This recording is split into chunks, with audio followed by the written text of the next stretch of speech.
hat or like a fitted, that's not a compliment. That means a fitted. No, it's not. That means it don't sit well. Don't nobody want it means it sits perfectly. You go in the store and you order you get your fitted the right size. That's the right size. Don't nobody want no Scully wig. Don't nobody want no Scully wig. Okay, you got a snapback. Okay, snapback is crazy. Front page news when we come back. It's the Breakfast Club. You better not play Kendrick right now. Okay, play Kendrick. All right. It's the Breakfast Club. Good morning. Good morning, everybody. It's DJ NV, Jess Hilarious, Charlamagne the Guy. We are the Breakfast Club. Lauren LaRosa filling in for Jess, and let's get in some front page news. Again, last night the Yankees won Game 4. They won 11-4. Game 5 is tonight at Yankee Stadium. Good morning, Morgan. Good morning. NV, Charlamagne, and Lauren. How y'all feeling? Great. Good morning. Good. All right. So the countdown is on, y'all. Election Day, Tuesday, November 5th. Now, 6 days away. And on top of the front page news, making sure you exercise your right to vote, man. So the Trump campaign, they claim that they're trying to distance themselves from the comments comedian Tony Hinchcliffe made about the Black and Latino community during a recent rally at Madison Square Garden, right? However, during a campaign speech yesterday at Mar-a-Lago, Trump spoke for about an hour and he touted the success of his rally at MSG, adding he is leading in key swing states and other traditional blue states. Let's hear those comments from Trump.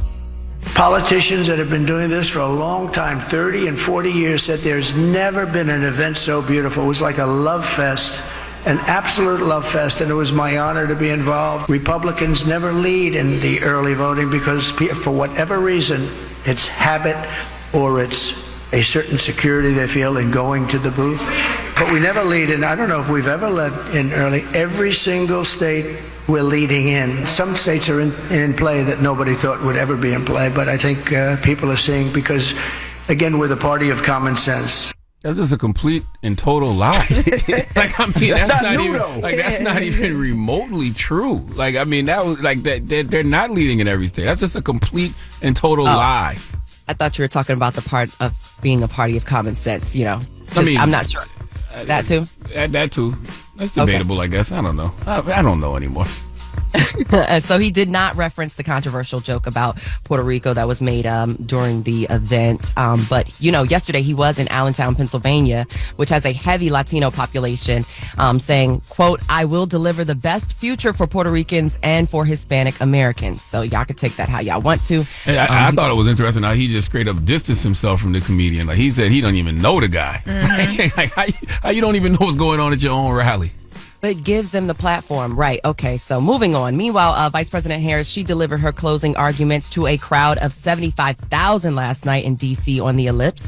I was there.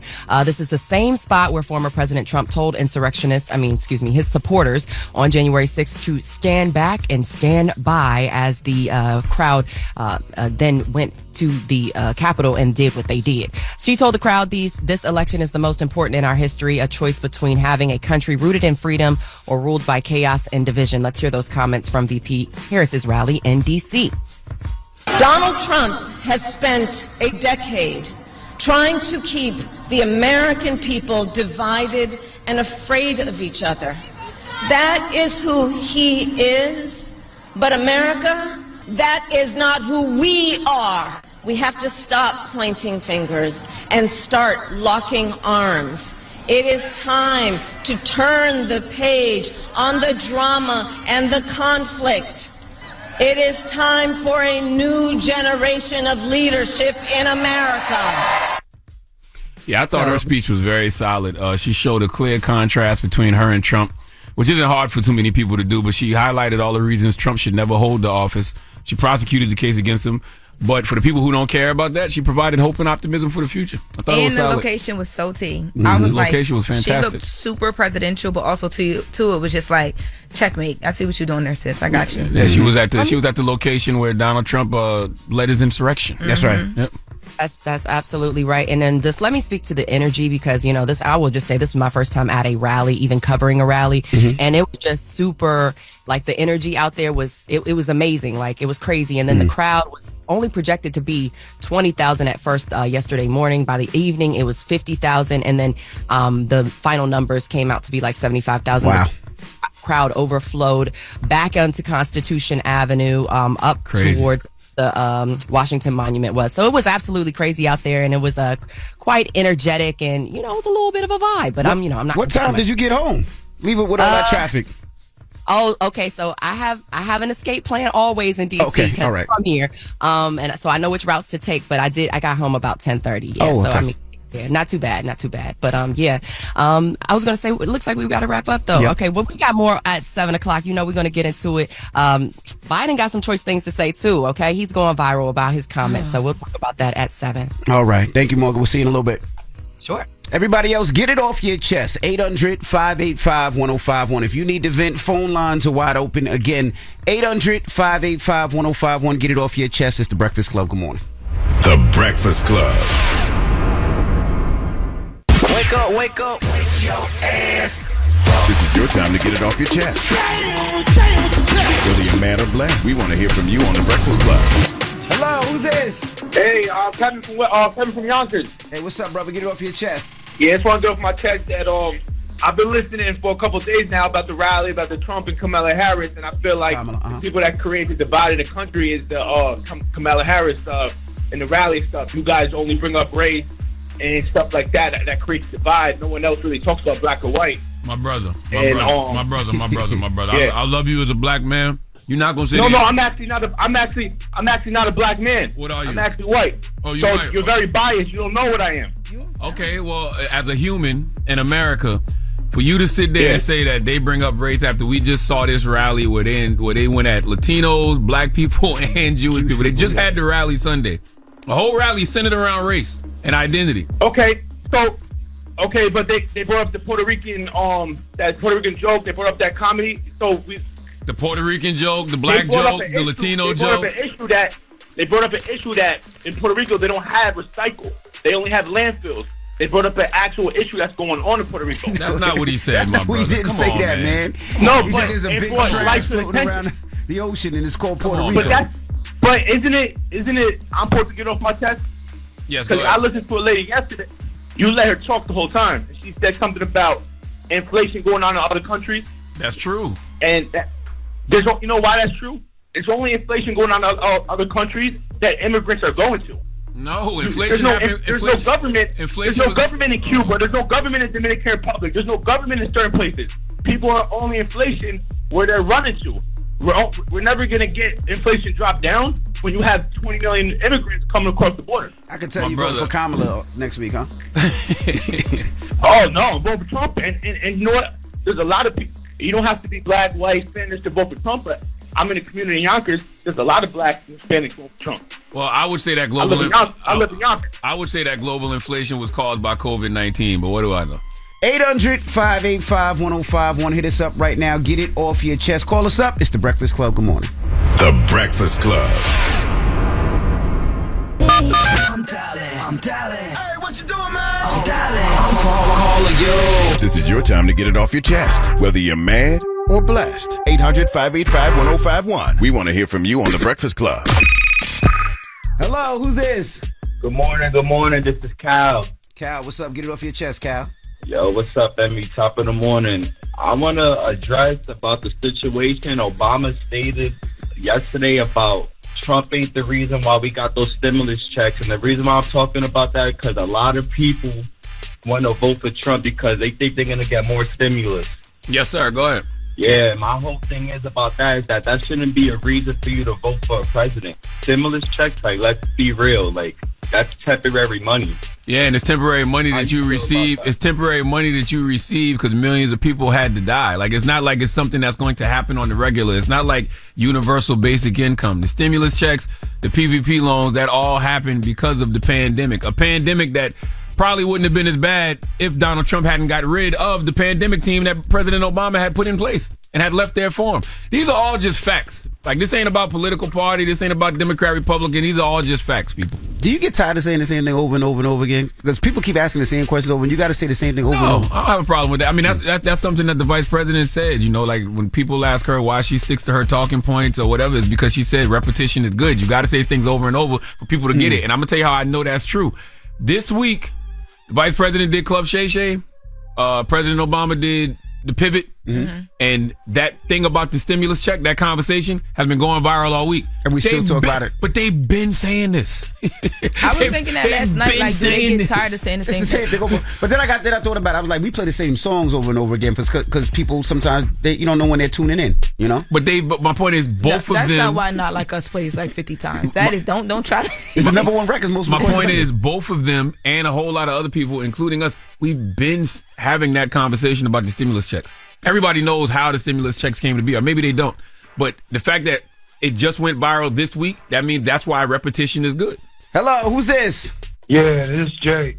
Calling from the 843 area. 843. Low Country, what's happening? Where you calling from in the 843? Hey, I'm calling from Myrtle Beach, Charlamagne. How you? I'm blessed, black, and highly favored, man. Salute to everybody in Myrtle Beach, Georgetown. What's happening? What's up, brother? Talk to us. Get it off your chest. I will. Hey, I want to get off my chest. I want to take my girl out and do something special for her, but I'm not able to afford it, Charlamagne. You know, coming from the 843, during the winter season, everything slow down, and you don't get as many hours as you would if everything was full swing. You see what I'm saying? Where you trying to take her, bro? Where you trying to take her? Charlamagne, man, she deserves to go anywhere in the world, bro. You know what I mean? Her job is what really makes me think she deserves it the most. She gets up at 4 a.m. and makes sure all the kids get to school safe. Now, you know how many parents we got out there depending on the school bus drivers because they're not able to afford to take their kids to school, being that they have to be to work or whatever the case may be. Well, my girl, man, she takes the kids to school, man, see them there safe, and she picks them up and see them back home safe. Man, she deserves it. So let me ask you a question. Let's not start with the world. Let's start with Myrtle Beach. But we want to take a restaurant or you want to take on vacation? You want to go to Captain George Seafood? You want to go to Hook and Barrel? Where you trying to take her? Well, at Charlamagne, she always wanted to go to a concert. Every time somebody come to Charlotte or every time somebody come to North Carolina, we're not able to afford it. Who's coming to town? Talk fast. Who's coming to town? State your claim. I don't really know because I haven't had time. You know what I mean?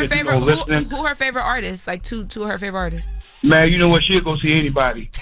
I'm serious. She really would. She'll go see anybody. I mean, I would too. You know, that's how much we appreciate y'all. My man B-Lord gonna be at the House of Blues on November 30th. He DJing. November 30th at Charlamagne. That's B-Lord. You want to squeeze us in? Y'all want to go see B-Lord? Yeah, that'll work. He was supposed to have been coming to the Marion area, but we never made it there. Oh, so, all right, so we listen. Can make B-Lord happen. That's my guy. Salute to B-Lord. Hey, Eddie, get my man's info. I'm going to text B-Lord. Salute to DJ B-Lord. That's so sweet. He going to be at the House of Blues in Myrtle Beach on November 30th. I'm gonna see if he can get you some tickets to get in there, bro. All right, that'll work. And Charlamagne, look, one more thing. Yes, sir. Charlamagne, I hear you talk about therapy a lot. I hear you talk about mental therapy a lot. Yes, sir. And how important it is. Charlamagne, you know what? You my therapy, man. Every time I listen to you, Charlamagne, I don't head up a positivity until you feel like joking. I can separate the difference in terms of you joking and keeping it 100. See, bro, you my keep people. up the good work, Charlamagne. You don't know, man. You are a lot of therapy to us, guy. You really is, man. Well, thank you, my brother. Well, I'm not an expert, so please go get you a real therapist because I'm working for them. I'm so messed up. Demon. I don't know. Hold on 1 second. I don't know. He ain't no demon. I don't know what you mean. Hold on. Get his info, Eddie. And bro, you got a Cash App? You want to throw your Cash App out there because after we get you in, you need food, drinks, and all that. You want to throw your Cash App out there, brother? Yeah, it's $ James, as in J Reeves, REAVES 66. $ J Reeves 66. $ J Reeves 66. All right, brother. Yeah, REAVES 66. 66. Hold on. REAVES? Yes, sir. 66. Hold on, okay? Get it off your chest. 800-585-1051. Now we got Jess with the Mess with Lauren LaRosa coming up. Oh, do we? Diddy's sons, allegedly, and not even allegedly, Ray J has confirmed it now, and they ran down on Ray J in LA at a Halloween party. For real? Yeah, you know Ray J has been doing his new reality show, doing his commentary on Diddy. Jokes on Diddy. Cracking a lot of little jokes, jokey jokes. They said, "You all right?" I ain't mad at him. You guys, we gonna I know see it's not you. right, but I ain't mad at him. No, I ain't mad at them because they're gonna have to keep that same energy with a lot of people. Wait. We gonna don't get into it now, y'all. Okay. We gonna talk about it, okay? All right, we'll get into it next. It's the Breakfast Club. Good morning. The Breakfast Club. Morning, everybody. Hilarious, DJ Envy, Jess Hilarious, Charlamagne the God. We are the Breakfast Club. Let's get to Jess With The Mess with Lauren LaRosa. News is real, whether it's Jess Hilarious, Jessica Robin Moore, just don't do no lies. She don't spare nobody. Worldwide Jess, worldwide Mess. On the Breakfast Club. She's the coach of shoes. With Lauren LaRosa. I'm back. And I got the mess. Talk to me. All right, so Ray J was outside, Halloween party. So Tara Electra, who is just like a big influencer, she had a Halloween party in LA. A bunch of people there. Mario, Amber Rose, all these people, Ray J, Christian, Quincy, and Justin, who are Diddy's sons, were also in attendance. And when the party was over, Ray J was headed in the parking lot. He was there actually with Amber Rose and his manager, David Wintraub. And they were, I guess, waiting for their car. And Christian, Justin, and Quincy walk up to Ray J and they press him.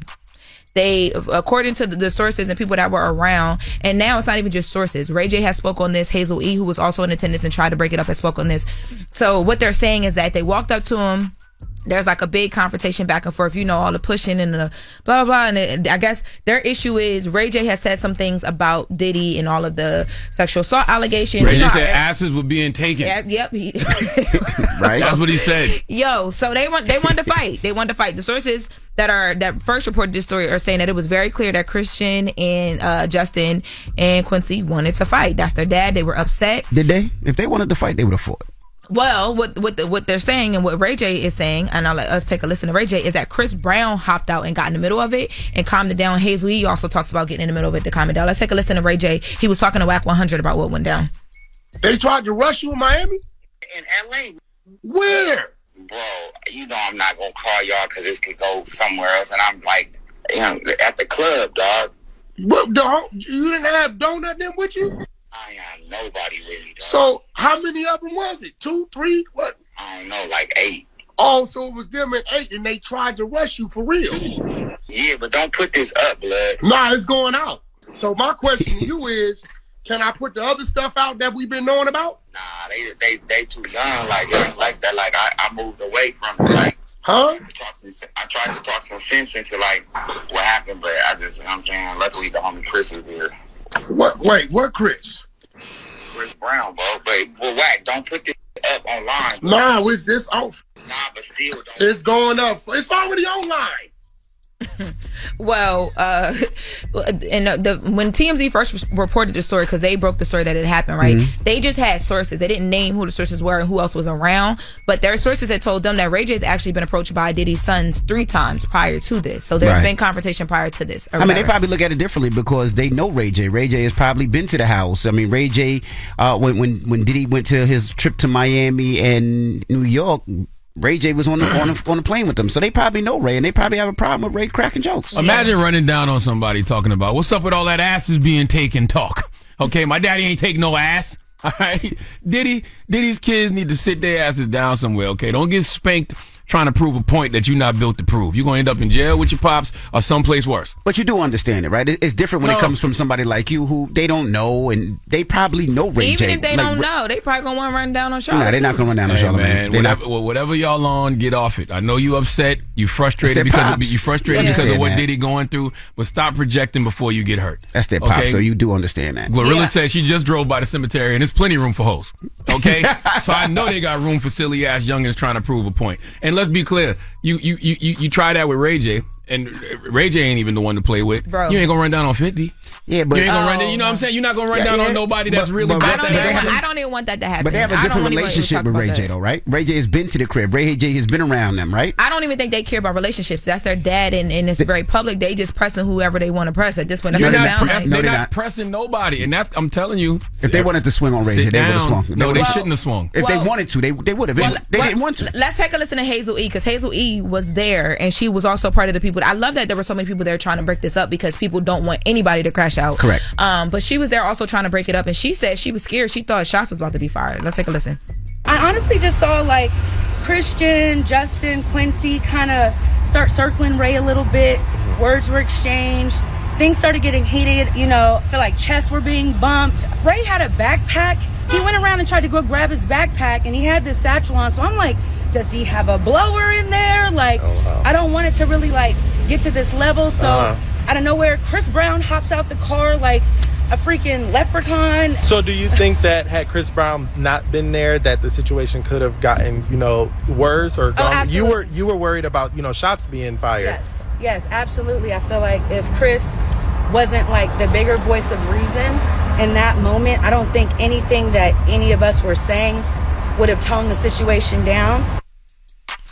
Diddy need to be calling from jail, telling them kids knock it off. Okay, whatever OGs out here that support Diddy and his family, they need to be telling them kids sit their ass down too. They're gonna end up crashing out, trying to prove a point that they're not built to prove. I agree. And also with Ray J, this is the second time we've seen an altercation or a situation with Ray J. Grab that backpack. I hope Ray J does not have nothing in that backpack, because Dora, you need what is in that backpack? If I'm a police officer, what's the first thing you doing when you pull him over? No, I'm going to that. I'm checking that backpack. No, forget the police. I hope Ray J got something in that backpack, because if somebody run down on him and they actually got something, they gonna get to Ray J before Ray J get to that backpack. And if he don't got nothing in that backpack, then what? We all gonna be looking at him crazy. Because I know Ray J. Everybody playing. No, that's what I'm saying. It could really go left real fast over nothing, y'all. Like. But what if Ray J was to pull out some them glasses that he be having? That's what I mean. That's what I'm saying. Click them down. He always got a new gadget he promoting. Like, what? Oh, my goodness. Everybody playing, man. But once again, whatever them Comb kids on, I'd get off it. I know you upset. You're frustrated because of what your daddy going through, but you better stop projecting before you get hurt, because somebody going to put belt to ass. Probably literally. Wait, that's probably what they'll do to some people. Give them wedgies and all kind of stuff. I feel like leave the ass out of it, man. But jokes right now. Yeah, leave the ass out of it. No, somebody really might spank them on some boy, who y'all little boys playing with? Like, don't relax. The butt is what stirred the pot, and you just gonna keep stirring. I ain't stirring no pots nowhere on no butts. Okay, and ain't no butts was stirred either. I don't know what the hell you talking about. Oh, your butts. No boiling butts going on in here. Who was stirring the butt? A boiling butt. All I never heard of that. That's a new one. You said stirring the pot. All I could think was a butt boiling on the stove. It's too early to be that kinky. The boiling butt.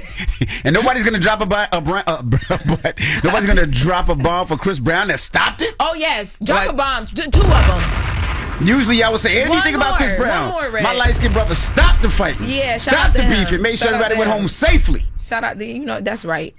That's true. All right. He was so focused on the butt, you forgot to big up your bro. That's true. That's my light-skinned bro. That's the envy, bro. Yeah, my light-skinned bro. Respect to Chris. All right. Well, that was Jess with the Mess with Laura LaRose. So now when we come back, we got front page news, and Gary Owen will be joining us. It's the Breakfast Club. Good morning. Morning, everybody. It's DJ NV, Jess Hilarious, Charlamagne the Guy. We are the Breakfast Club. Lauren LaRosa filling in for Jess. And let's get in some front page news. Start off with some quick sports. Last night, the World Series game for the Yankees won 11-4. Game 5 is tonight. Let's go Yankees. All right, well, let's jump into it. What are we talking about first? Listen, the countdown is on for Election Day, okay? It's Tuesday, November 5th. 6 days away, okay? At the top of your front page news, make sure you register and exercise your right to vote if you haven't done so already in those states that have the early voting. So President Biden, he's going viral after responding to Tony Hinchcliffe's joke about Puerto Rico being a, quote, floating island of garbage. Let's jump right into the audio and hear from Biden. And just the other day, a speaker at his rally called Puerto Rico a floating island of garbage. Well, let me tell you something. The only garbage I see floating out there is his supporters. He says immigrants are poisoning the blood of our country. Give me a break. He wants to do away with the birthright citizenship. Who the hell has said that in the last 100 years? Donald Trump has no character. He doesn't give a damn about the Latino community. He's failed businessman. He only cares about the billionaire friends he has and accumulating wealth for those at the top. Yeah, so President Biden made those comments during a campaign call yesterday that, but added that, of course, the Puerto Rican people are good, decent, honorable people. Well, I don't understand why he's walking that back, because based off the examples he gave, like if you are a person who supports those examples that he gave, you are garbage. Yeah, I think that he walked it back because of the number one, the backlash that he got, and then number backlash two, for what though? Because people keep pointing to in 2016 when Hillary made like certain comments about Trump supporters, they try to say that also was a part of the reason why she didn't win. So maybe I got to hear it again. I thought he was being very specific. I thought he was talking about people who agree with, Tony. That's what he meant, but he didn't get there specifically. He was trying to it was a little not nuanced, but like any gray area with Biden, they're gonna try and grab it. And everything that's what everything with Biden is gray area. He's 97 years old. Everything is gray about Biden. And I guess right now, everybody's so focused on the undecideds. They don't want undecideds to feel like people gonna feel what they feel. Like the gentleman that called earlier that was like, no, he didn't mean it as a diss. He was just saying that they do landfills. It's just like, come on, like, are you serious? By the way, there's no undecideds at this point. Like that's just I mean, there might be a few, but majority of people know who they gonna vote for, and I think we pretty much know who Biden was talking about. We do. Yes. I thought he was being specific, and he said people who support Donald Trump saying that immigrants poison the blood of America. I thought he was being very specific. But you know how the media get. All right. But as you were saying, Charlamagne, y'all not sure who there's some undecideds. We don't know who the undecideds are. Well, maybe Vice President Mike Pence or former Vice President Mike Pence is an undecided because he's deciding not to endorse his former running mate, former President Trump, and he's also said that he's not going to endorse the Democratic ticket, saying that they just don't represent the philosophy of government that he could ever support.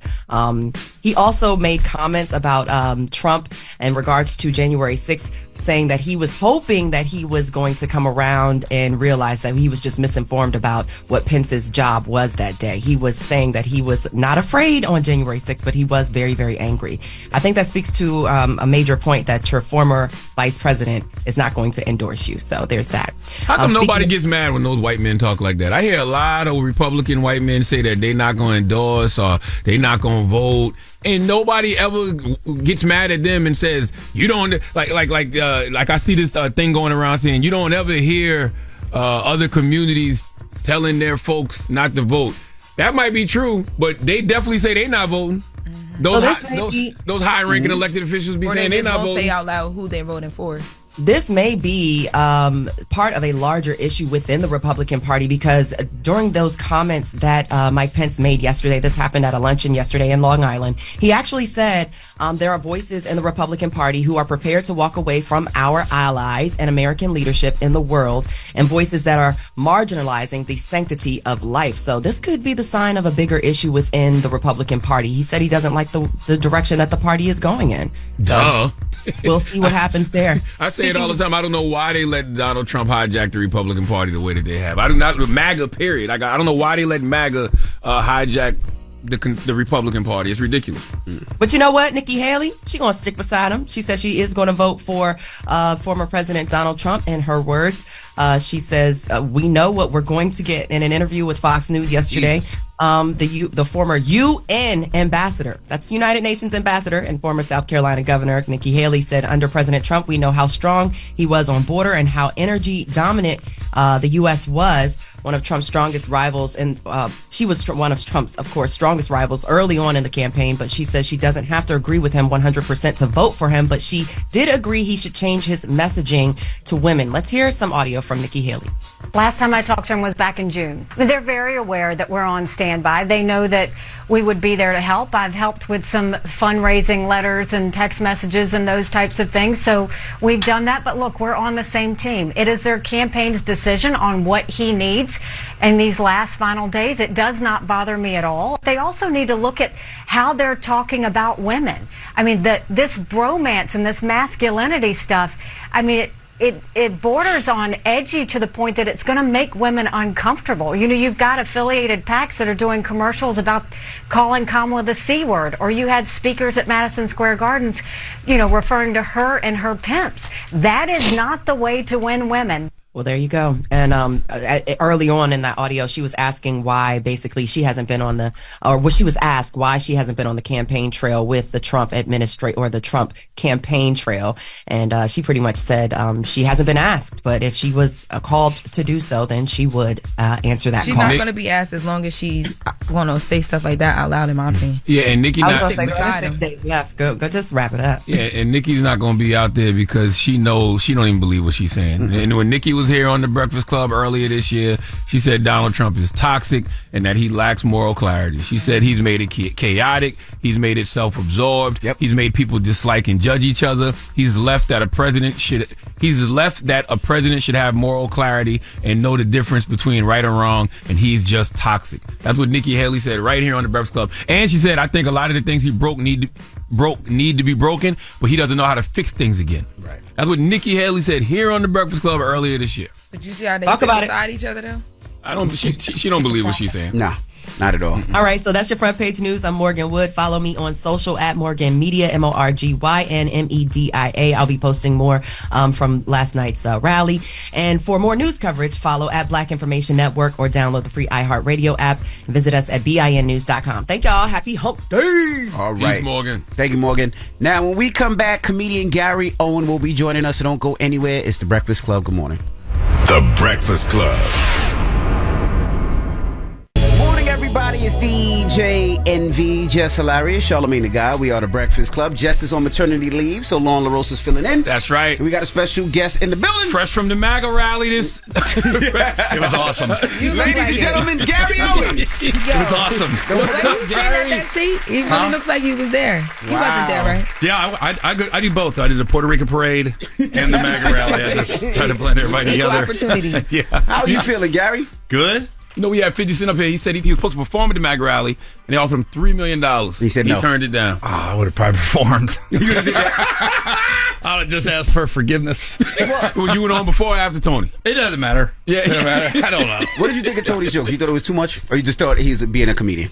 No, I thought for that job, it's like when you do a corporate show or college, you ask ahead of time what's cool. They knew what he was going to do. To stop acting like they were shocked, they knew it. That's what he does too. Mm-hmm. So for his audience, it played, but for people that don't know him, and you got to think about it, like it's not going to hurt him. Nah. Like we like to think it is, right. But it's only probably boosted his ticket sales because the people that are offended were never going to pay to see him anyways. Mm-hmm. True. So it's almost like when you get internet trolls as a comedian, people that get mad at a joke, I was like, you were never going to come see me live anyway. Gotcha. So for him, it's not going to hurt him. I've seen him be funnier, and it wasn't him, it was the campaign. The guy's running for president of the United States of America. If you know you need Puerto Ricans, right, or Latino voters, votes, yeah. and you know you need black voters, you don't put somebody up there to insult them. Yeah, and there was no follow-up. It was just like, Puerto Rican's trash. And I go, where's the punchline? I can't wait for the rest. I was like, well, where's he going with this? And he just moved on. I was like, oh, okay. It's like me telling a joke. Yeah, I hit his over my house last night. All right, what do you think about the election? It's like, where's the rest of the story? Yeah, it's kind of nasty. I wanted to know, you ever think about teaching a class of how to avoid the police or getting served? Because you did that for a long time, and you need a standing ovation. The divorce. My divorce. Yeah, for your divorce, they were trying to serve you for how long? That didn't instantly click because you talk about it all the time. You didn't know what he was talking about? What? When he said being served, you don't know what he's talking about? No, I was talking about the police. When he said avoid the police. He meant the process service. Yeah, the processor. So let me see. So I was in March. So March, April, May, June, July. It was 4 months. 4 months they were trying to serve you. 4 months. And you dodged them for 4 months. They almost got me in Colorado Springs. Man. So let me break it down. You were getting a divorce from your wife. Your wife was filing in California, where it's 50-50. Yeah. You were filing for life. For life. You were filing for life, bro. You were filing in Ohio, where we paid taxes and we voted. Right. So I was doing the legal thing. Look, you even know what to say right now. yeah, he's still well, no, that's facts. You're just making sure it goes in with the clip. Here's the thing. The narrative is I filed in Ohio to avoid paying. No, I filed in Ohio because that's where we voted and paid taxes. And when we built the house in California, I literally called my accountant and was like, yo, I don't want to pay California taxes. What, can I build a house in California and live there? He was like, as long as you spend less than 50% of the year, and you're a comedian, so I'm always on the road, and we keep our residency in Ohio. Right. That's what we did. So it wasn't the money factor. It was, no, legally, that's where we lived, and that's where we voted. So we had a house in Ohio and a house in California. So you knew she was coming for you. Well, the processor. I found out. So how did you avoid it for 4 months? Because I heard they were popping up at your shows, at the airports. And Yo, I was beast. I was at the I was beast.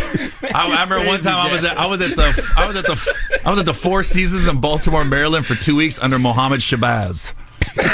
They never noticed me, bro. Hey, they're used to like politicians and celebs, I guess. So they were taking me up through the employee elevator, and like my door was right there. So the employee elevator opens up, and my room was right there. I had the same brother that brought me my Uber Eats. Mm-hmm. I was trapped. Was they in character like too? Like, hey, Mr. Shabazz. Yeah. Mr. Shabazz. Yeah. Assalamu alaikum. Funny as They also said that during your comedy show, you wouldn't stand at the edge of the stage. You would stand back there. You stand at the back. I was in the back, bro. And how did you serve her? Because you had to serve her as well. So y'all were playing this game. Yeah, it was. I'm not even. It was a big cat and mouse. I'm not upset about it. I remember I was always going like, I wonder how this is going to play out. Like, how am I going to get caught, or is she going to get caught? Because one point I was in West Virginia for 2 weeks at my boy's house I went to high school with. Because I knew nobody was going to find me there. I was laying low. I was off the grid. Changed my cell number. Wasn't really using the internet. You could look at my timeline on social media. I was off social media.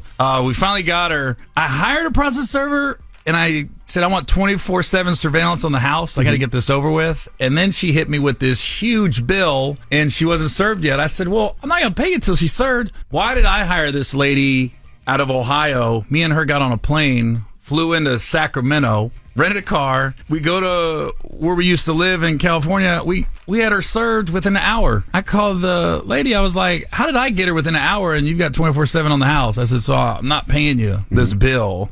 I mean, we just got lucky. I literally saw her pulling out of a grocery store parking lot. We were following the highway about 15 miles, and then she pulled into Panera Bread, went to the drive-thru and got stuck. So when she opened the window to get the food, you just, here you go. She rolled down her window, placed her order, and the lady just popped up. You're served. Oh, wow. Boy. Y'all good now family-wise, though? Because I know all of this, it was like your kids they didn't want much to do with you at one point in time. We were talking about it. Yeah. But I saw your son. Yeah, we just reconciled like a month and a half ago, 2 months ago. Right. So we're good. Happen? It was like everybody says, you got to let them process everything, and in time they'll realize mom and dad are adults. We're not perfect. And then he just texted me. He needed my advice on something. So he texted me, and then I called him, and then we've been talking. Then I went to California. Then he came to Houston to see the twins, the new ones. And then, yeah, we're good now. Give me a napkin. White man cried. White man cried, man. We don't care about white men's tears. White man cried. you and your ex cool or no?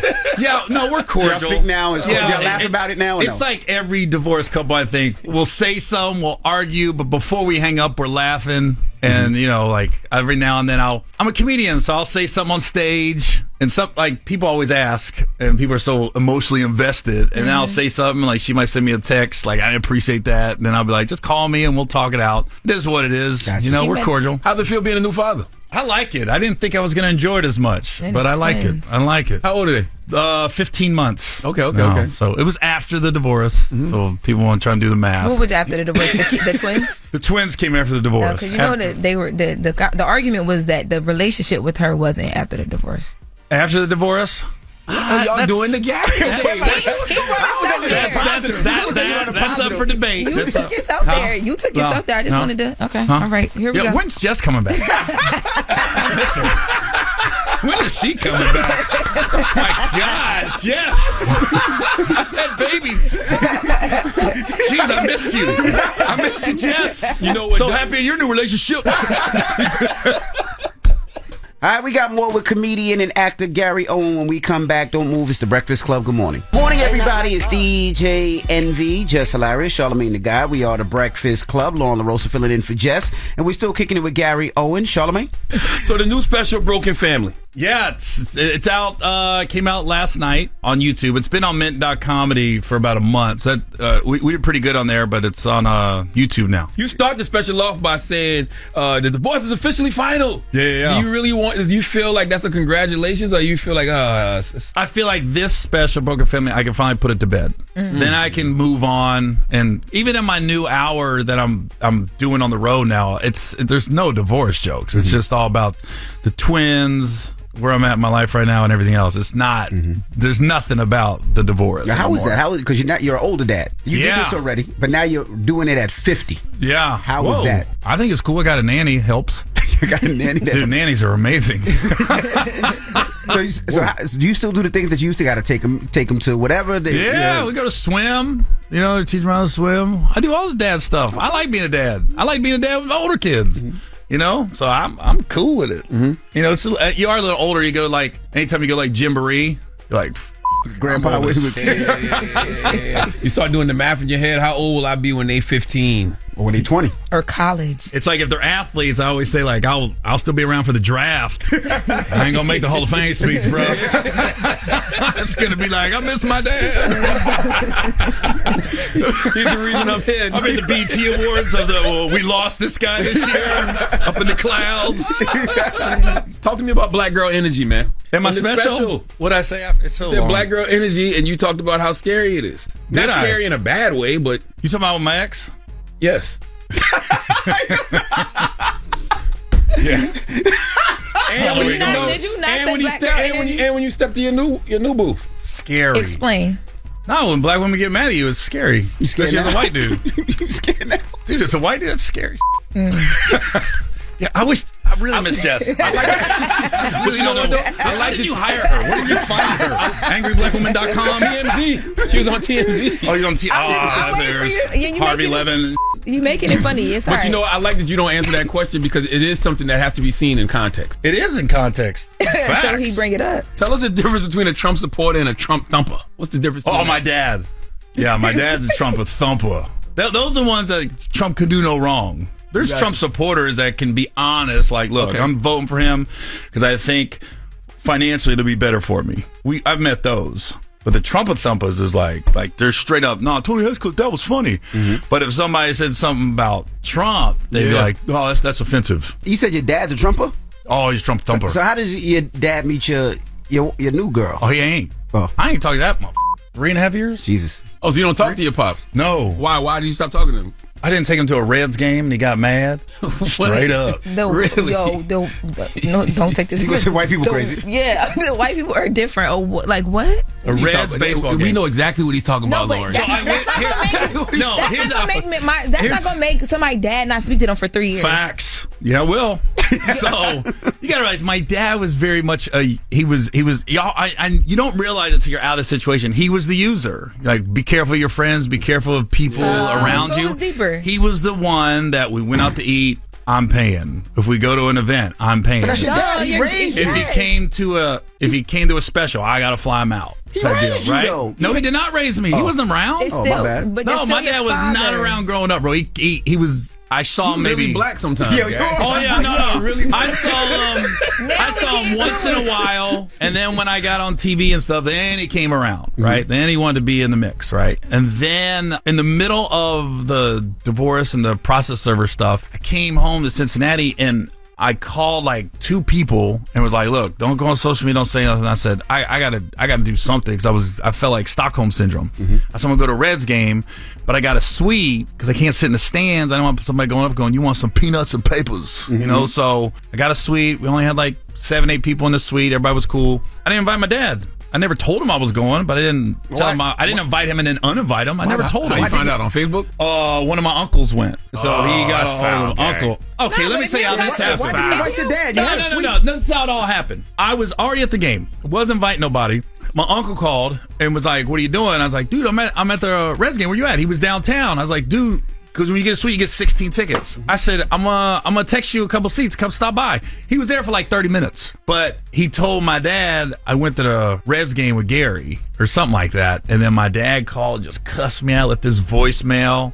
And then I called him to hey, are you really mad about a Reds game? And then it just went left. We just started cussing each other out. And then that's the last time I talked to him. I'll be mad at you and the uncle. You had 2 tickets and you didn't invite me either? Yeah, 16. He's never but you gave the uncle 2 of them. He's never, listen, he never took me to a Reds game. You get one father. Ever. He didn't take me to nothing. You get one father. Huh? You get one father. Right. My grandmother has always raised me. I understand where you're coming from, but you get one father. So what would you do, Lauren? Let me ask you this, Lauren. These black grandparents, they know everything. Clearly, because that's what I learned about black people just now. They know everything. They Bible thumpers, and they raise you heavy on that. Yeah. Okay. Anyways. You and your dad just got on good terms. And you know what I did when I went to North Carolina? I called my dad and said, "Hey, Dad, you have a minute? I would love to come by and see you." And what did he say? You know who's got? No, you know what? He said no. He didn't have a minute. He said no. He said he was working. Oh my God. But I reached out. Oh man. I was like this. You know what? Jess Hilarious dads would have showed up. That's right. I guarantee you. Kev would have showed up. Yeah, he would have showed up. Kev would have definitely showed No, up. let me ask you this. Okay. Let me ask you this, since you know everything. You got one thing. Now you're going to go ahead. Ask me. Let me close the How do you respond? Let me ask you this. How do you respond when first you get a voicemail from your dad cussing you out? Like straight cussing me out. Yes. And then you get a text to follow it up, cussing me out. And then when you call him, he starts cussing you out again. All over his game. At what point do you be like, you know what am I doing? You got to protect your boundaries. I've gotten all of the three. Okay. But like I told you, I was raised you only get one father. So even if I just shoot him a text sometimes, just be like, hey, I'm thinking about you, want to let you know I love you. He don't have to respond. And if he does respond, sometimes he's been blocked in my phone sometimes and can't respond. This has got a Tyler Perry movie up here. That's what this is. Oh my You God. get one father. You a dad. That's the name of the movie. You only get one daddy. You said earlier that your kids had to learn you're not perfect. Have you seen Call your father. He's a foreman. Is that black girl energy? You feel it? You feel the black girl? I felt it big time, bro. I stopped sweating. I got used to it. No, you stopped sweating because I showed you how to really build a family. Oh God, you can't just let it go. She's got to take credit for everything. Oh my God. Oh my God. I'm gonna start dating white women. I'm telling you, you're gonna take me there. You're gonna take me there. If I'm the reason you start dating white women, can I break that story? Driving into white women is crazy. I would be the only white guy though on the planet. Like if they got a picture of me with a white woman, and black people would be like, sell out. I freaking knew it. She'd be I knew white it was a sellout, dog. All right, we got more with Gary O. When we come back, don't move. It's the Breakfast Club. Good morning. Morning, everybody. It's DJ Envy, Jess Hilarious, Charlamagne the Guy. We are the Breakfast Club. Lon LaRosa filling in for Jess, and we still have Gary Owen in the building. Charlamagne? The black girl energy I was talking about earlier was when your ex-wife, you wanted to sit in front of the plane, but his ex-wife. Oh, yeah. Okay. Yeah. No, that's a true story. One time we were flying and I got upgraded and she didn't. Mm-hmm. And when get upgraded, you get the notification on your phone. I was like, oh, sweet, I got upgraded. And I was like, oh, she's flying with me. So I was like, do I tell her? And I was like, I'll just wait. So I waited till we got to the airport. And I was like, oh my God, I just got upgraded. I was like, what are we doing? And she was like, what do you mean? I go, can I sit in the front? Because I think the flight was only like an hour and a half. I just remember she looked at me and she was like, take your ass to the front. See what the happens. I was like this. Guess I'm sitting in the back. And then if I'd have known my divorce is gonna end, my marriage is gonna end in divorce, I would have sat in the front that day. But that was scary black woman energy for real. She just had to go to the back. You wasn't gonna go back there with her. I just asked. I sat in the back with her. I sat in the back. That is horrible. Y'all would do that? Charlamagne and Envy, would you guys leave your wives and coach and go to first class? We'll leave them in coach and go to first class. Somebody said left them. Like I've done that before. It depends how long the flight is. It was an hour and a half. Yeah, and it depends how far the seats are apart. Would your wives have known before you guys got to the airport? Well, that's something like that recently happened. Let me ask you this. I'm sorry, I just cut you off because I tell that story wasn't going to be very good. So we always talk about that instance. You got to realize we were together so long. Mm-hmm. We flew so many flights together. So I'll give you another instance. Since obviously you think you're trying to get me on all this, I can already tell. But one time she was pregnant. Right? And I got upgraded and she didn't. So I said, well, let's have some fun with this one. So I'm in first. And when she got on the plane, I was like, ma'am, I said, oh my God, I would feel awful if you're pregnant like that and I'm in first. Take my seat. And then she sat in the front and I went in the back. She had the big belly. And then I remember the flight attendant goes, anything he wants, he gets. Right? Oh, she didn't know y'all was a couple. Huh? She didn't know y'all was a couple. No, she didn't know. Okay. So she, of course, she's pregnant. I put her in the front and I sat in the back. I do wonder how you learned to love black people the way that you do, being that your father was... I mean, you openly say he was racist. He's a functional bigot. Okay. I don't think he realizes the stuff he says and does, but I don't think he just out and out hates black people as a core. I just don't think black people are at his wedding or coming to his house to hang out. You know what I mean? He likes black people like over there. He likes to root. He likes segregation. Something like that. Yo, this is crazy. Yeah. So I don't think you realize people it. so much if your dad. Yeah, that's what I mean. Like, how did that happen? I don't know. Probably the military. Military. My first bunkmate, his name was Copera Washington from South Carolina. That's black. Yeah, facts. And then, you got to rely on each other, and you're all making the same amount of money. Everybody. So it's just, when you get to the military, I gravitated because I liked playing basketball, and nothing will make a white guy want to hang around black people more than just hit a shot or dunk a ball, and the brothers go, damn. Yeah, it's like if you can dance too. Oh my God, you be raising up. Yeah, you go out with them one night and you hit one move. You can dance. you can dance. Huh? You can dance. You got rhythm. I mean, yeah, I've been black girls for a long time. So. Look, Tyrese, black men cry, white men. How was your mom? I don't talk to her either. God, I know, right? Like, it's bad. I know.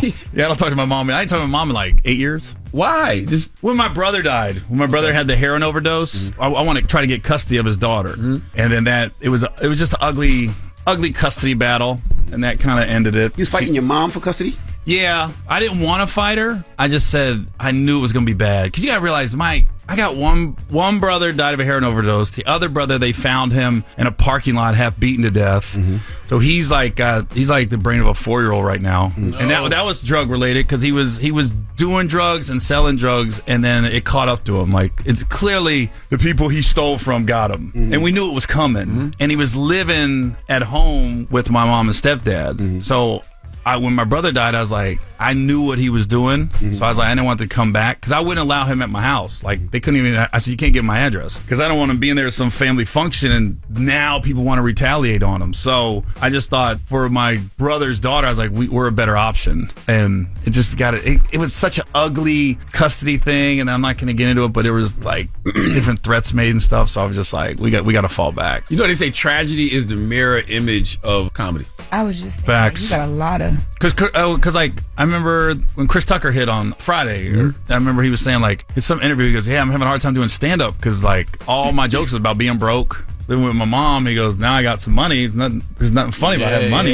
You know what I mean? Yeah. But yeah. So I guess there's a lot to unpack in my past, I guess. Damn. In like real life, like when you're not being the comedian, like what do you do to kind of center, like just be okay? You got a lot that you... He cries. That you kind of compartmentalize. I don't know about crying, bro. I understand you protecting your peace a lot more now. You've been saying you cry all interview. Yeah, I do. I cry in my car by myself. I'm not going to cry on Breakfast Club. When the last time you cried, Gary? You trying to get me.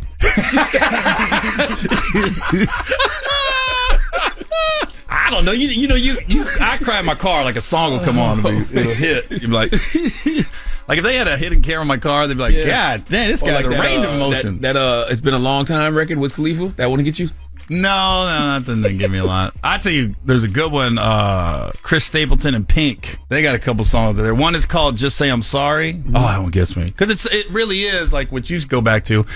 It's that easy. Even if you know you're not right, just say you're sorry. Yeah, you know what I mean. And that's what I had to do with when I reconciled with my son. I was just like, listen, I know we got a lot to unpack. I said, but I didn't handle everything perfect. But I'm just apologizing. I don't know what you've heard, but we was able to talk about everything. So I was just like, dude, that was my bad. Sorry. What about your ex-wife? Have you apologized to her? Yeah, I apologize for the infidelities and stuff like that.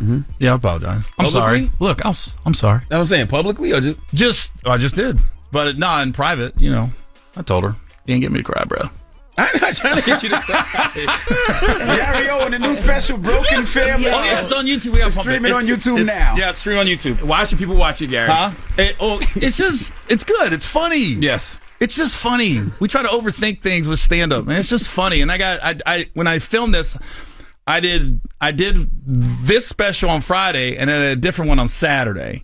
So that one will be out for the year's out. We're just letting this one ride, and then we'll do the other one on YouTube. Oh, so you're dropping 2 specials this year?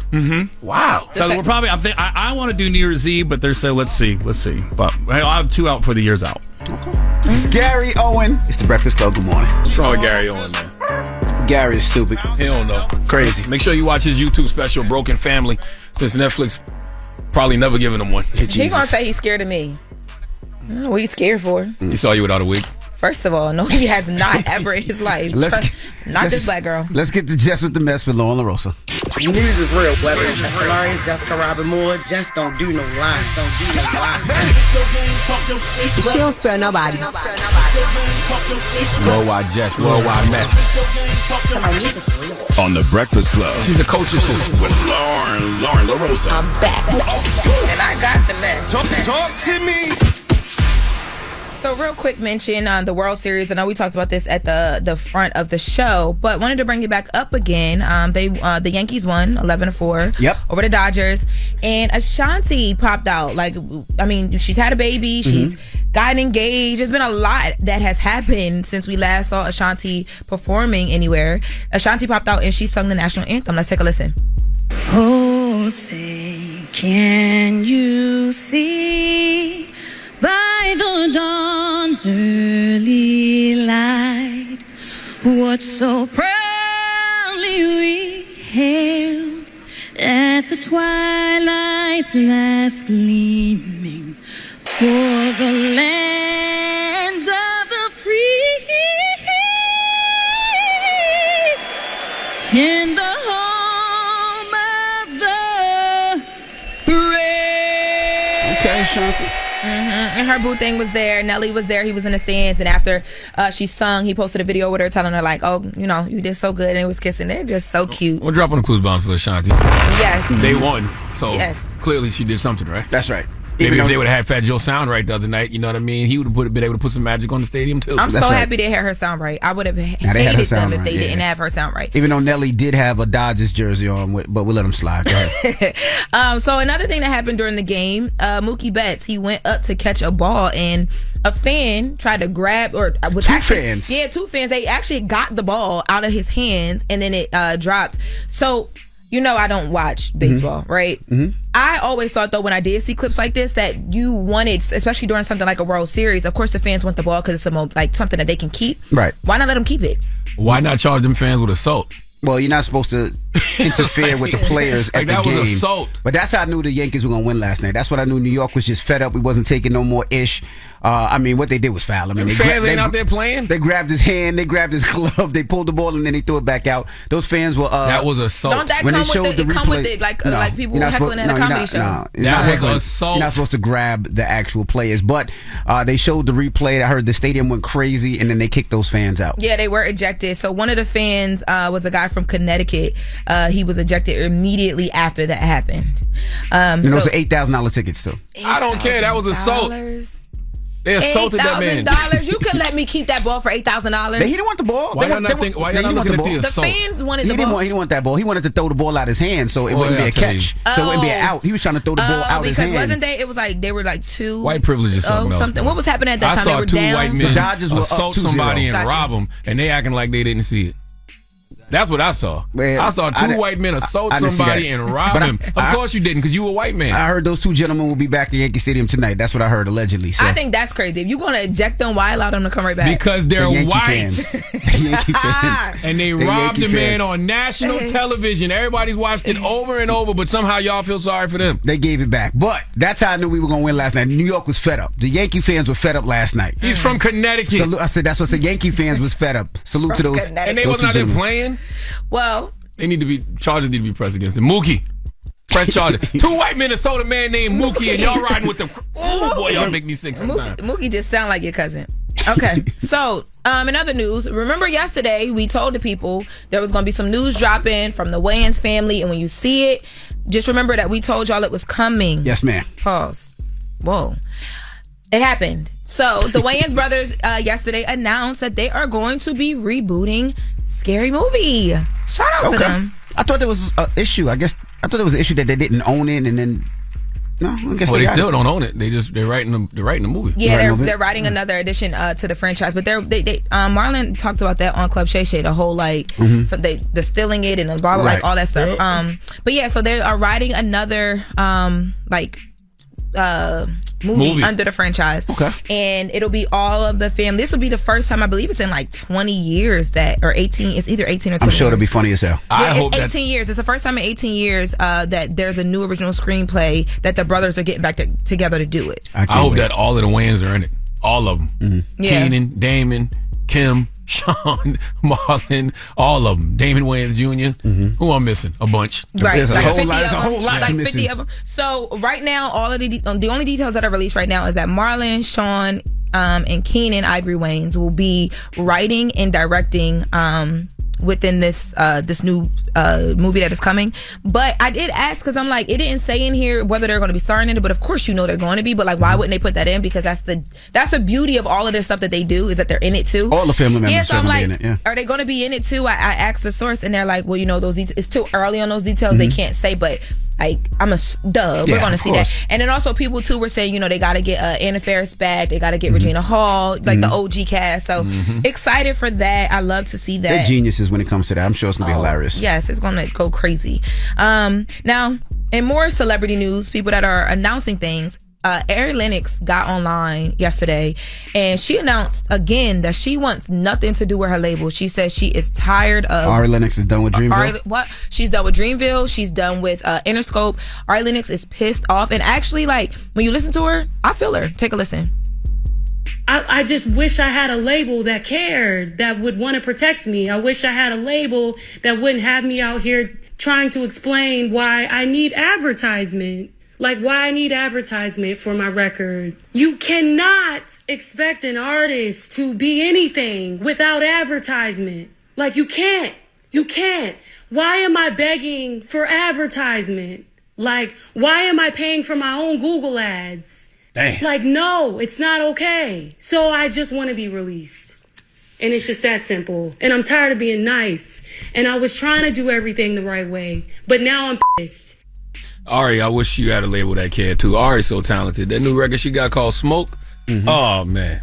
Well, we don't know the ins and outs of her deal because I've been on both sides of the label side. Smoke up. Let's play Smoke. I've been on the both sides of the label, on the artist side doing the album, and then also on the other side. Sometimes when there's budgets and you're over budget, there's nothing that they can do. They don't allocate any more money until they start making some money back. I don't know if that is the situation. Maybe that's the reason why they don't want to pay for ads. Maybe the budget is tapped out. So that could be some of the reasons why. But I would love to hear more. I would too, because I feel like she is dope. She is dope, yeah, absolutely. And I said her name wrong at the top of it. I said Ari. All right, my bad. But I feel like also she's one of them artists that, like, she don't ask for much. She really just do her art and get out the way. So I don't understand why this is not the first time she's had to get online and publicly go against her label. I don't know why she keeps having to do this. She is a gem. I would take good care of her. How could she be over budget though? Ari ain't even put out a project in a couple That's what I'm saying. She don't be doing nothing. And every time she go to do, we don't know what they have to spend money on. What they spend. I'm saying we don't know. Like you would have to know those details to see why they don't want to spend money on ads. All I know is whoever put her on tour with Rod Wave need to be fired. Let's start with them. Okay. I also say too, she talked about the fact that she doesn't want to be the face of mental health, and what she was basically saying is, you know, she's very open about like leaving social media and just different things. She says that when people come up to her now, they want to talk to her as if like she has so much going on and something's wrong all the time, and she doesn't like it. She said that she had recently sat down for an interview, and in the interview, I guess they brought up the mental health stuff and how she's doing, and so she told her label, I don't want that interview to come out because this project is about me taking back the narrative and being happy, and it goes against that. The interview still came out, so she was pissed about that as well too. So that's what happens when you choose to live life out loud, meaning when you vent on social media about your mental health issues or whatever struggles, people just assume something is always wrong. So yes, they probably do label her. Yeah, I felt bad because I asked Earth Gang about that when they were here too. Like, how is she? And she said she doesn't like that. But you know, we'll just have to watch and see what happens. But I wish her the best because she is talented. Love her. She is. Shea Butter Baby, don't play with her at all. Play Ari Lennox Smoke after this station ID, right? All right. Well, that is Jess with the Mess with Lauren LaRosa. Now, Charlamagne, donkey today. Who's giving me donkey too? Man, 4 after the hour. Let's talk about people who go harder for you. Okay, or people who go harder for you than you're willing to go for them. We'll discuss. People go hard for you, but you don't want to go hard for people. I ain't talking about. Shut up, man. Go hard. Is go the word that you meant? He just like to be gay. I know where he was just going. Like to be gay. He wanted to interchange "go" with another 3-letter word. He embarrasses Logan every day on this radio. That's why Logan the man of the house. PlayStation ID, right?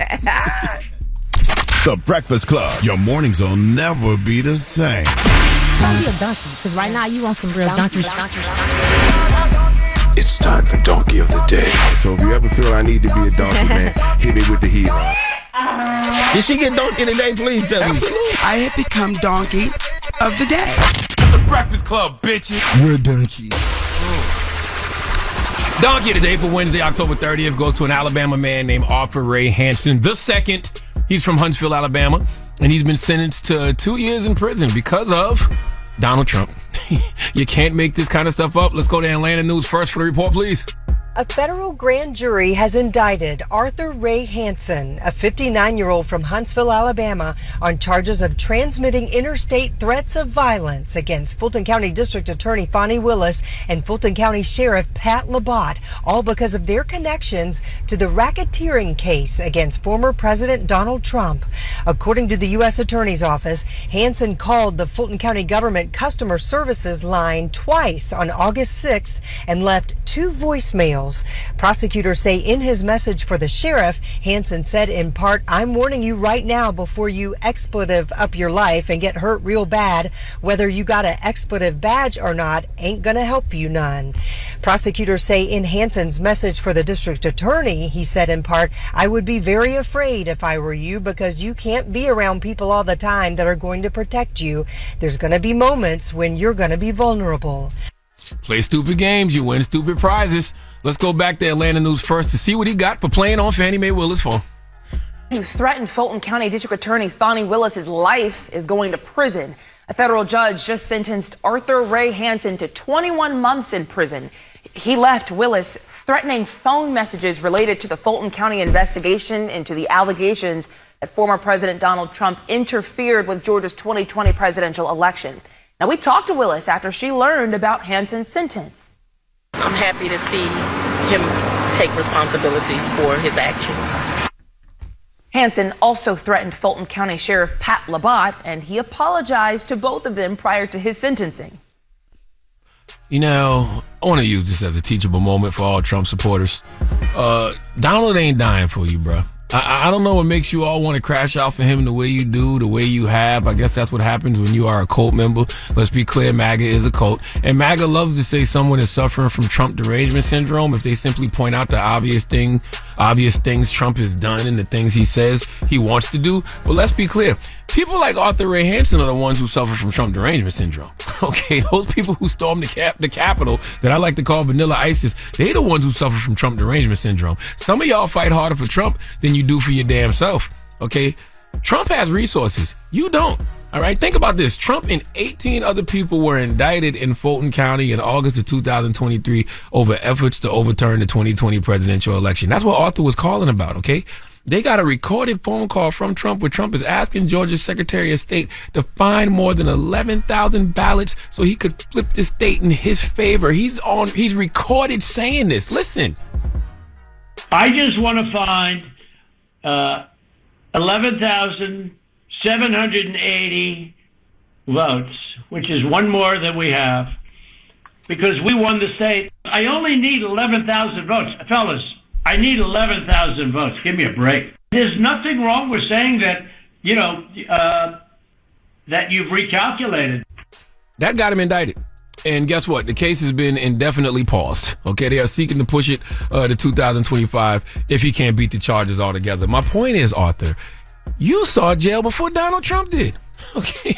See, what some of y'all Trump disciples don't understand is you don't have the privilege that Donald Trump has. Trump has something greater than white privilege. I've never seen anything like it. Trump never has to deal with the consequences of his actions at all. But his supporters always have to deal with the consequences of his actions. What's funny about this case is when the FBI traced the call back to Hansen's cell phone, when the agents asked him about the calls, he initially denied making them and said he didn't even know who Fannie Mae Willis or who Sheriff Pat Labatt was. Okay, let me tell you something, Arthur. That only works for Trump. Okay, Trump can say it and said he didn't say it. He can do it, said he didn't do it. Okay, he could have a comedian perform at his rally, make a bunch of bigoted jokes towards various communities, and deny he even knows who the comedian is. And people will believe him. Unfortunately for you, Arthur, whatever level of privilege Trump has, it's not like Starbucks Wi-Fi because it cannot be shared. All right, you can't play dumb and act like you don't know what's going on. Only Trump can do that. Listen, the moral of the story is don't go harder for others than they do for you. Trump supporters, listen to me. Don't invest more effort or energy into a relationship or situation than the other person is willing to put in. I guess what I'm trying to say is stop being Trump's bottom bitch. Please let Chelsea Handler give Arthur Ray Hansen the biggest hee-haw. Hee-haw! haw, hee haw. That is way too much Dan mayonnaise. Mm-hmm. All right. Well, thank you for that donkey of the day. Mm-hmm. Now let's talk wigs this morning. Why? It's not a good one in the room. What's the point? Oh. You know what? What time is it? I told you my curse words start flowing around 7. It's 8:11. All right. Well, I got this stretch. I'm ready to talk wigs. All right. Let's go. Oh, that's the wig you got on? What do you think it was? I thought it was a hat. Oh. All right. I thought it was a Scully. Well, get them all off. It is cold. It is cold. Get them all off. I'm gonna get it is them chilly outside. Get them all off. Go ahead. All right. Well, earlier today we were talking about our co-host's wig this morning, and we were asking 800-585-1051. When is the right time that you just take the fitted off and in front of your boo? In front of your boo. That is the question. 800-585-1051. When is the right time? When have you done it? You always ask. What? That's the second step. Well, what's the first step? The first step to that. You got to find a boo. You got to have a boo. I'm sorry. Okay. I'm sorry.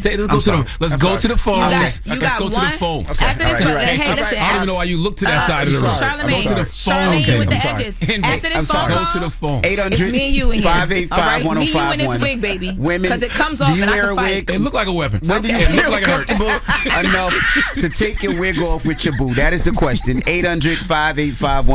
I'm sorry for putting you out there like that. It's fine because I look good. I don't know what he was talking about. You don't have a boo, he was saying. Yeah. I don't. Not right now.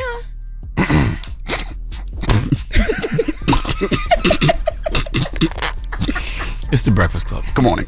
The Breakfast Club. Steady calling my phone. It's topic time. Call 800-585-1051 to join into the discussion with the Breakfast Club. Morning, everybody. It's DJ NV, Jess Hilarious, Charlamagne the Guy. We are the Breakfast Club. Lauren LaRosa filling in for Jess. Now, if you're just joining us, we open up the phone lines 800-585-1051. We're talking wigs this morning.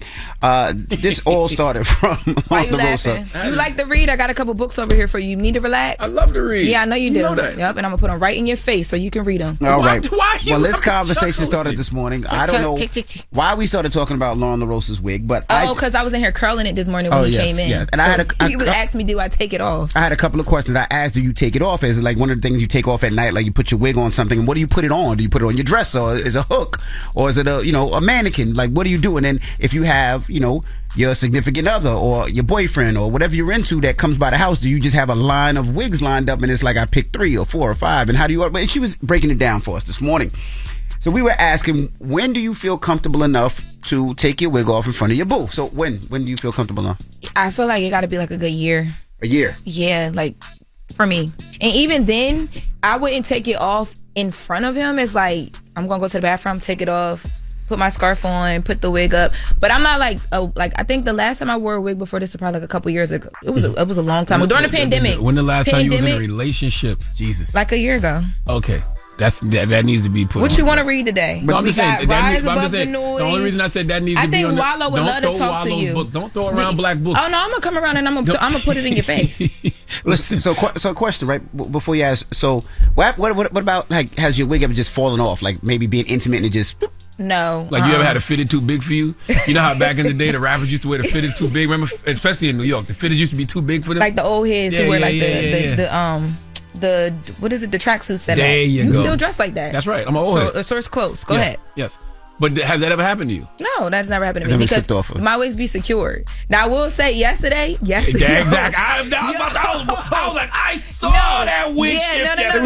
No, let me tell y'all, because yesterday, right? And hold on. Surfing. Let me take a minute to shout out my girls because they came from Delaware to make sure I was straight for Powerhouse with this unit. Savvy Artistry, Anitris, Maya, who's Miss Mai Tai on Instagram, she's from Philly and Delaware. They drove up here to make sure I was straight for Powerhouse because after Norfolk, my hair was done. But yesterday, I had put you laid a wig with like boho spray and not glue, but like freeze spray. Okay. And I was like, dang, when I got here, I'm like, I don't like the way it's sitting. So I was like, let me move it, and I could use some water to reactivate the product to lay it down. The girls that get it. Mm-hmm. The product did not reactivate. I was in here yesterday all day. That's why you're so stiff. She went up under that head one time and she scratched, and it did a little Millie Rock at first, right? Really? And then she did it again, and then it did a little swag surf. No, then she did it again and just started holding shaking. Gets Mack silly on that head. Mack silly. Baby is secure today. Okay, don't play with her. I've named her Farrah, and don't play with her. But yesterday, Farrah was, she was having a time. Let's test it and see if it's Do that skill. Beyonce dance. Remember the Beyonce dance where she whip her head back and forth? Let me see you do that. I'm not doing that. Who got a leaf blower? Let's see. I want to see how secure. Come over here. I dare you. Custodians, y'all got a leaf blower? Let's go to the phone line. Custodian is office. Wow, Chantel. Good morning, Chantel. Good morning, DJ Envy, Lauren, and Charlamagne. I love you. Peace. We love you more. When do you take the wig off, mama? I'm gonna take the wig off anytime because I'm cool with my natural self. I start to be ugly if you're not comfortable taking your wig off. No, I'm far from ugly. I think it's just the way that I was raised. My mom, even when I just had my natural hair, my mom has a thing about you don't even wear scarves in front of the guys in the house. So, and I do that with my man, but it's still, I don't know. It's something that was like pushed in me. Hello, who's this? This Jasmine calling from Savannah. Jasmine from Savannah. Peace, What's Jasmine. Up? Now, when do you take your wig off, Jasmine? I took my wig off the first day. Jesus. Why you scared that man like that? You showed the Meeks the first day? Yeah, I took my wig off the first day. It was a nice day. And I was drunk. I got dreads anyway, so. You single? Oh, you had dreads under your wig. See me without it anyway. While making waves. Are you single, mama? See what you did. Huh? Are you single? No, I'm married. Oh, okay. All right. First day, take off the wig. Okay, thank you, mama. Oh, so you got married after that? Shoot. Why you hung up on her? She could have gave some game just now. She said she got dreads under her wig, though. That's different. What that mean? Like, when she takes her wig off, she has a head full of dreads. So it's another hairstyle under the wig. So she do different looks. She just want to do different looks. Oh, okay. Yeah. Hello, who's this? Hi, it's Tanisha from Virginia. Hey, Tanisha from Virginia. When do you take your wig off, Tanisha? Well, it happened. Well, me and my boyfriend were doing it, and he said my wig was in the way, and he snatched it off. And ever since then, I'm like, okay, it's good. Whoa! Wow. What was under there? I'm sorry. What was under there? Just cornrows, man. I keep it locked. Oh, okay. He haven't been to jail? No, I haven't been to jail. No, not you. You man. Oh, no, he didn't. No, he hasn't been to jail. No. Okay. What you trying to say? I ain't trying to say nothing. I'm just asking questions here. Okay. Just trying to figure some Have things a good out. one. That's all. 800-585-1051. We're asking ladies, when do you take your wig off? When are you comfortable enough to take your wig off in front of your man? Let's discuss. It's the Breakfast Club. Good morning. You manifesting? Manifest, Lauren. Manifest. It's the Breakfast Club. Manifest that.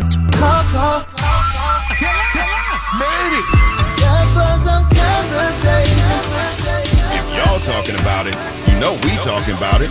It's topic time. Call 800-585-1051 to join into the discussion with the Breakfast Club. Morning, everybody. It's DJ Envy, Jess Hilarious, Charlamagne the Guy. We are the Breakfast Club. If you're just joining us, we're asking women, if you have a wig, if you wear a wig, when do you feel comfortable enough to take the wig off? Now, this conversation came from our co-host over here who had wig problems yesterday. All right, don't. That's what you said. Don't throw trials and tribulations on my wig. You did. Don't do her like that. I saw it. Because Amy, you didn't even know until I just said that. I saw it. I was looking. I called it out as soon as I saw it. You just happened to catch it because I went under the scratch. I was scared. I thought it was an earthquake going on in here. I was like, why is her head shaking like that? I did see you looking. He was like, I was concerned. I didn't know what the hell was happening. I think he thought I was about to get on up out of here. He was looking like. So we're asking, when do you feel comfortable enough? Now, Lauren says, how long, Lauren? I feel like a year. But even then, he's still not going to see me with no Meek Mill braids. Not. Okay. All right. Well, let's go to the phone line. We have Tammy on the line. Tammy, good morning. Good morning. Hey, Tammy. How are you guys doing? Blessed, black, and highly favored. How are you? I am super fantastic, especially because I am in the presence of the Charlamagne the God. Hey. What's happening, Queen? I don't know how much great that is, but all right, we'll rock with you. Before I say anything else, I want to just say, Charlamagne, thank you so much for changing the perspective on our black men, for advocating for mental health, and for educating our children. Oh, thank you very much. I appreciate that, Queen. Now let's jump into wigs. Let's jump into wigs. When do you take your wig off after dating your boo? Okay, so I have alopecia, and I am very selective on when I reveal my beautiful bald crown. But you could catch me in the summertime rocking my baldy and all of my essence. But when it's like a relationship prospect, I have to judge the character of the person. You got to feel it out first. I bet you that there's been men who you probably met when you were bald who don't even want you to wear the wig because you look so beautiful bald. That's how it be. Absolutely. I've actually had my bald head licked before. Damn. Ain't nothing wrong with that. If you eat ass, you can lick a bald head. What? How you compare the two? How do you compare ass? It's the truth. I think No, I it's think not ass the is truth. a little bit more extreme. Not really. What? What? You like? They don't worry about it. We OGs. We know what we talking about. All right. Well, Right. I agree with you, Charlamagne. Well, I hope you find somebody to lick your bald head forever. Thank you, guys. Thank you, Mama. Have a great one, okay? You too. Take care. Have you ever kissed him on the bald head? Like, I know y'all be in here hugging from the back and all that. You ain't never seen me hug that man from the back. You definitely seen him hug me from the back. But You no. ain't never seen that happen. Hell no. I'm a married man. How you gonna even put that in my face? You walk over there Yeah, I and hug him hug from the him back, but I and don't kiss grab him. I don't kiss him on the head. Y'all be your fingers do stuff like it. You ain't Come never on. seen none of that. Nah, you be lying. Mm-hmm. Just be lying. I just wanted to know. Hello, who's this? Hello, this is Princess calling from Houston. Hey, Princess. Good morning. How you feeling? Can you hear me? Yes, we can hear you. Can you hear us? Yes, I can hear you. So when you take off your wig, how long does it take before you take off your wig with your boo? To be honest, I feel like at any time is appropriate for the simple fact if you're comfortable with yourself. Because at the end of the day, he knows there's not your hair under there, and I'm pretty sure that he's curious to know what's under there anyways. So you're gonna see the real me at any time. Okay. Thank you, Mama. If you're comfortable with yourself, yeah, I feel like any time is appropriate. Thank you, Princess. Hello, who's Thank this? you. Good morning. This is Michelle. How are y'all? Hey, Michelle. Good morning. How Blessed, you feeling? black, and highly favored. How are you? I'm great, Charlamagne. Great. You sound happy. I love to hear people sounding happy. Don't she sound happy? Very pleasant.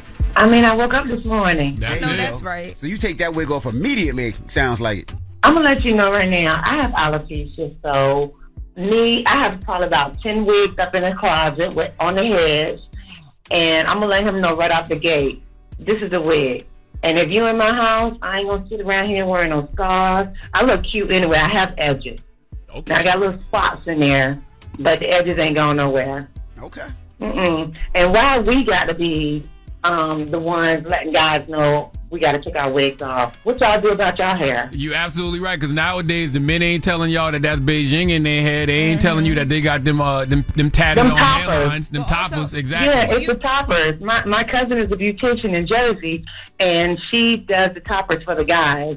That's right. And it looks good. It looks amazing. So remember how I was telling you, like, some girls get like lace fronts where it's like Yeah. they put the hair on, they lay it, and it's like glued down. Yep. Men be getting that Yes. on their hair with their haircuts. So They do. They get it with their hair, and it looks good. Some guys do look good, but like the other day, I was at work, and I had to let the girl know that her lace glue was coming down a little bit.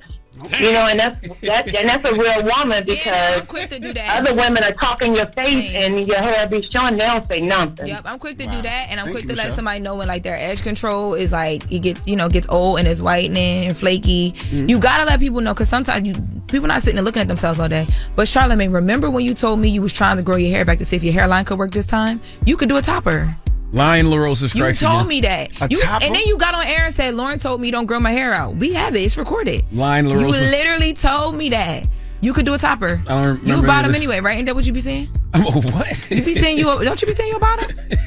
What is Lion LaRosa talking about? Power bottom. What is going on? Power bottom with the topper.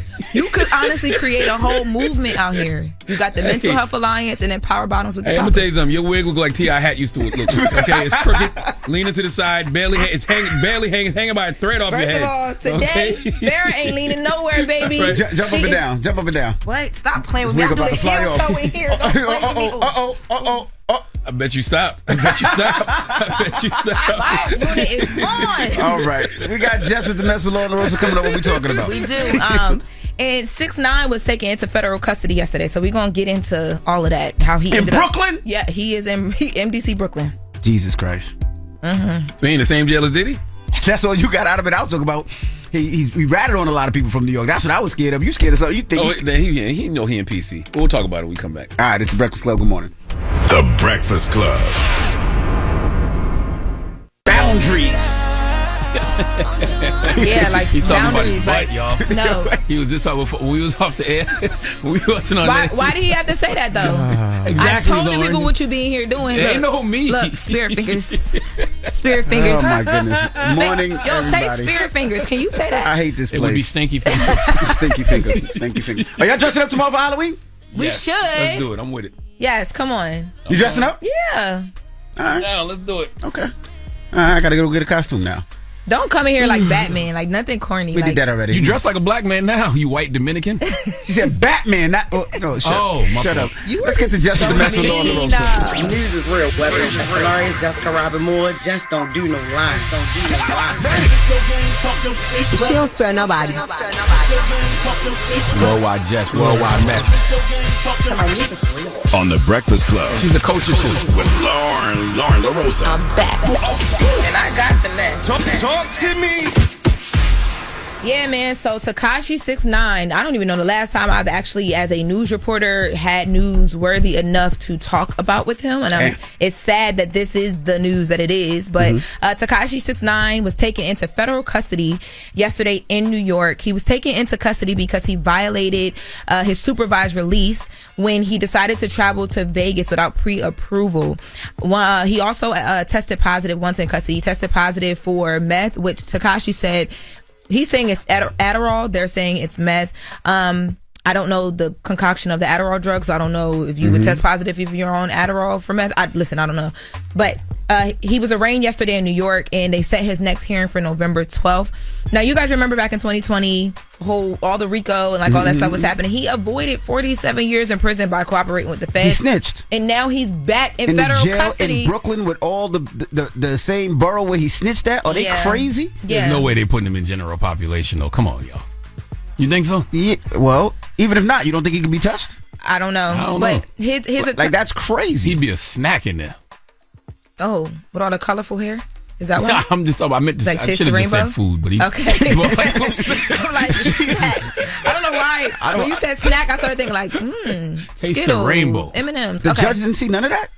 Okay, so let's back up. So his attorney, Lance Lazario, told TMZ and a few other outlets that Tekashi was actually notified 2 weeks ago that he violated the terms of his probation, and he was ordered to appear before a federal judge in New York yesterday. He was an hour late to the hearing, and the judge dispatched U.S. Marshals to find him. Damn. Tekashi then arrived on his own and surrendered voluntarily. There were 3 violations according to the government: him performing in Vegas, Nevada without permission from his probation department, him failing the drug test and testing positive for meth, as I mentioned, and also he failed to take a drug test at some other time. Now, his attorney saying the meth thing could be a false positive, and I will addressing his location. So yes, he is here in New York, and the defense was basically like, in court, they were having a conversation about where the fact that he's here in New York, because this is where all the trouble was happening for him before. And the judge was like, I don't care much. Not that the judge said they didn't care, but the judge is just like, when they're asking, can he not go to a certain jail, or, basically that there's special conditions he needs to be placed in jail under. Yes. The judge is like, why? And when the judge said why, I'm like, man, it's been so long since Tekashi's case and that being the center of news. It really hasn't. But the judge, it was 2018 when he testified. The judge said why. And so when the judge said why, they're like, well, there's special things that we need to talk to you about. Can we talk about it in confidence? So then they spoke, they came back, and the judge was like, listen, he needs to be detained. And I think based on them having to go send people to find him, they're worried that if they let him out and don't detain him until his court date, something could happen. But think about this. He has 5 years probation. He did 4.5 years, so he had 6 months left, right? Yes. Now, he might have, didn't do what he was supposed to do under his probation terms, but they're going to put him back in the jail where he snitched on all those people? The law is the law. He should have thought about that before he was out there violating the terms of his probation.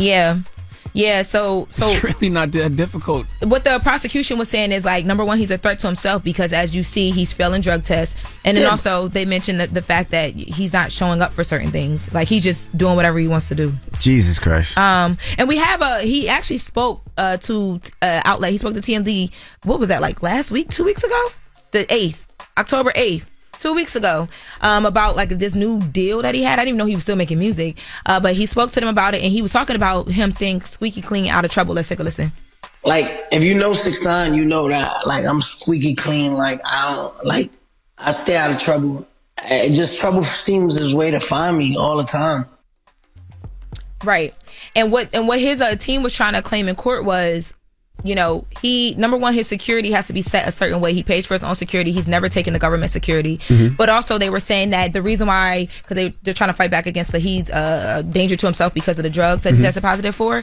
His team was like, no, he's not a danger to himself. He was prescribed he was prescribed Adderall for a medical condition. So I don't listen. Jesus. Yeah. Well, Well, yeah. That's crazy though, right?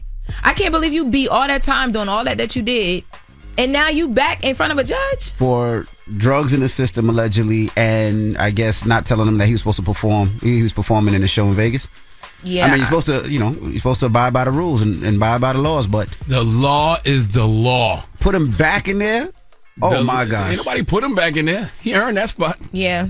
And he did apologize in court. He said, I want to apologize for arriving late this morning. He talked about the fact that he doesn't live in New York. He lives in Florida. He woke up late. He's been on probation for a while since his release, and he's been able to obtain it since 2020. And then the judge said, move away from the microphone. I'd like you to understand that. Yeah. Wish him the best of luck, I guess. Dang. All right. That's all you got? Yep, that's all I got. All right. Well, we was talking about the braids under the wig, and now... never mind. What happened? The wig hurt? No, I'm just thinking about the fact that he about to be in there with a lot of people with the braids, with the meeks, like the braids to the back. Like he's really about to be locked up. At this point, Lauren, just worry about yourself. You know what? I'm sitting here with you. Just worry about your braids. All right. Well, that was Power just bottom topper. With the I ain't never letting that go. God damn. How verse can you be? A power bottom topper. God damn. Whoa, it sounds so fly when you say it. Say it again. That is Jess With The Mess with Lauren LaRosa. All right. You want the Boosie fade? What you want? When we come back, we got the People's Choice Mix. Get your request in right now. It's The Breakfast Club. Good morning. The Breakfast Club. Your mornings will never be the same. Morning, everybody. It's DJ NV, Jess Hilarious, Charlamagne the Guy. We are The Breakfast Club. Lauren LaRosa filling in for Jess. We got a salute to Gary Owen for joining us this morning. Gary, make sure you check out his special. I started to say Netflix, but he don't have a Netflix special. Check out his YouTube special, Broken Family, available on YouTube right now. All right, when we come back, we got the positive note. It's The Breakfast Club. Good morning. Morning, everybody. It's DJ NV, Jess Hilarious, Charlamagne the Guy. We are The Breakfast Club. Lauren LaRosa filling in for Jess. Game 5, right? Game 4, 5? No, Game 4. No, Game 5 tonight. Game 5 tonight. New York Yankees, Dodgers at Yankee Stadium. Let's go Yankees. One game at a time. Let's just win today. One game at a time. Salute to the Yankees, man. Y'all were hitting last night. We need them the bats to light up like y'all did last night. God damn. Pause. Jesus Christ. My God, what was that? Wait, what happened? I missed it. What Lord you do? Have mercy. Yeah, well, Envy just struck out in the bottom of the ninth. Okay, that's what happened. My God. Yikes. Yuck. All right. Well, you see how they took the ball. Yeah, they wrestled it away from him. They took it right out of Mookie Betts' glove, which was crazy. But anyway, you guys, good luck to the Yankees tonight. Now, Charlamagne, you got a positive note? Positive note is simply this, man. Don't let someone who did you wrong make you think there's something wrong with you.